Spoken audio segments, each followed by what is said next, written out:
صلی علی رسول الکریم اما بعد فیس نہیں کاٹنا چاہیے.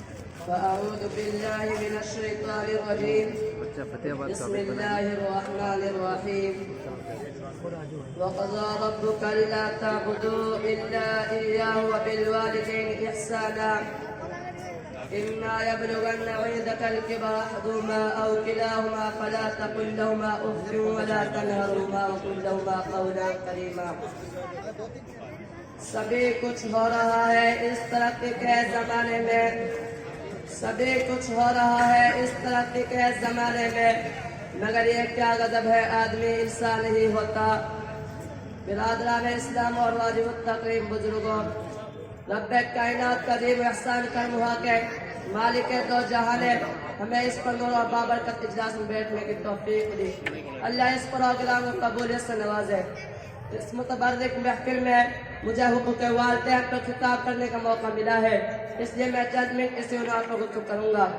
حضرات گرامی، اگر آج کے پرفتن دور میں ہم دنیا پر قائم عدالت محسوس ہوتا ہے، ہر سمت سے اپنے اپنے حقوق مطالبہ صدا سنائی دیتی ہے، ہر سمت سے ظلم و زیادتی دور دورہ نظر آتا ہے، ایک دوسرے کو مارتا ہوا نظر آتا ہے، ہر ایک کو دوسرے سے شکایت، رعایا کو بادشاہ حاکم سے شکایت، آقا و مالک کو غلام سے شکایت، غلام و نوکر کو آقا سے شکایت، والدین کو اولاد سے شکایت. کوئی پڑوسی کا حق ادا کرنے کے لیے تیار نہیں ہے. والدین کو ظلم و زیادتی پہاڑ توڑے جا رہے ہیں، ان کی عزت احترام و ادا کو پامال کیا جا رہا ہے. والدین کے ساتھ جنہوں نے اپنے اخلاقات حرکتیں کی جا رہی ہے، ہم اس ماں پر ظلم ستم و زیادتی برسات کرتے ہیں. جس ماں نے 9 ماہ اپنے پیٹ میں رکھا، جس ماں نے 2.5 سال تک دودھ پلایا، جس ماں نے بچے کی خاطر مصیبت برداشت کی، مجھے بتاؤ تو صحیح، کیا والدین حق یہ ہے کہ ان کو ظلم و زیادتی پہاڑ توڑے جائے، کیا ان کی عزت احترام پامال کیا جائے، کیا ان کے ساتھ جنہوں نے ناپاک حرکتیں کی جائے؟ ہرگز نہیں، ہرگز نہیں. یہ والدین حق نہیں ہے.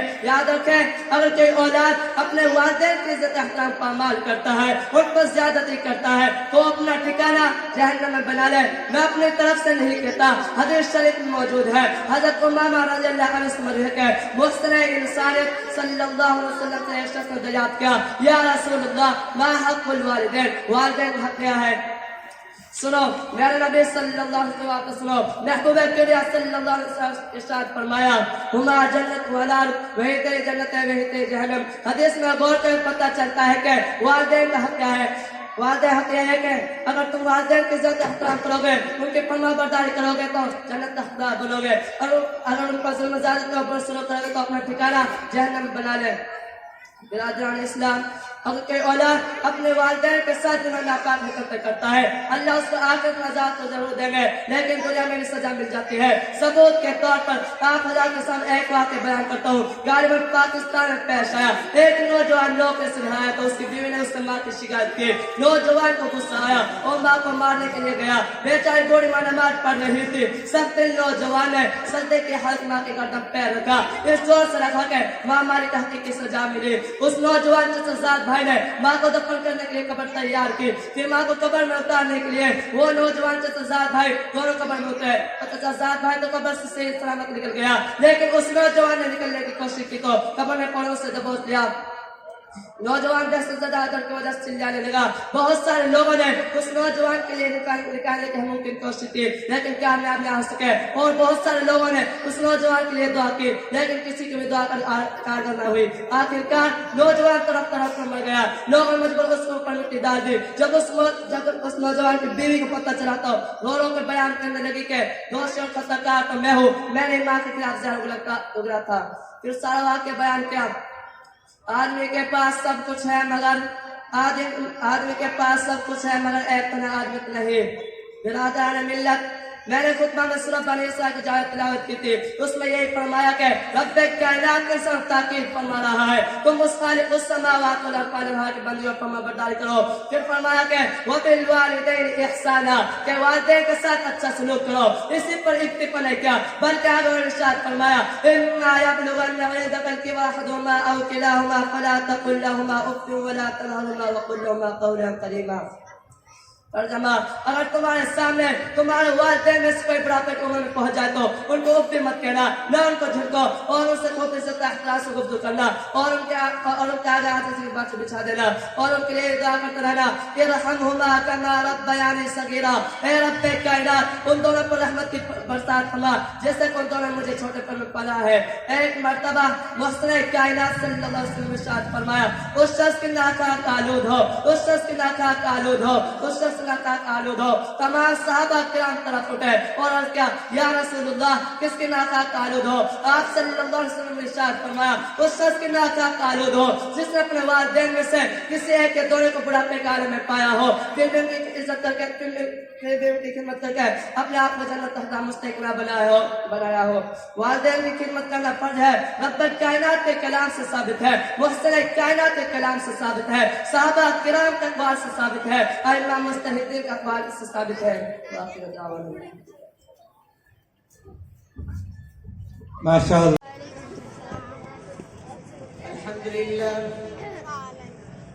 الحمد لله كفى وسلام على عباده الذين اصطفى.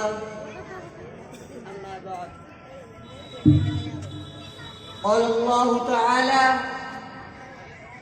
وما أرسلناك إلا مبشرا ونذيرا. حضرات گرامی, میں اس بزم پربہار میں سیرت نبی صلی اللہ علیہ وسلم کے متعلق کچھ عرض کرنا چاہتا ہوں, اس امید کے ساتھ کہ میری باتوں کو بغور سنا جائے. جب اسلام فاران کی چوٹی سے پھیلنا شروع ہوا تو آپ اپنی روشنی سے دنیا والوں کو منور کرنے لگے تو باطل پرستوں کے اندر خلبلی مچ گئی. ساری قوت و طاقت دل و دماغ نور اسلام کے بجھانے میں صرف کرنے لگے. راستے میں کانٹے بچھا کر, پتھروں سے دبا کر, تپتی ہوئی زمین پر سلا کر, آگ کے اندروں پہ لٹا کر, پھانسی کے پھندوں پہ چڑھا کر, گھر بار اجاڑ کر پیارے نبی صلی اللہ علیہ وسلم کی آواز کو دبانے کی کوشش کرنے لگے. مگر حق کی آواز روز بروز بڑھتی ہی جا رہی تھی. حضرات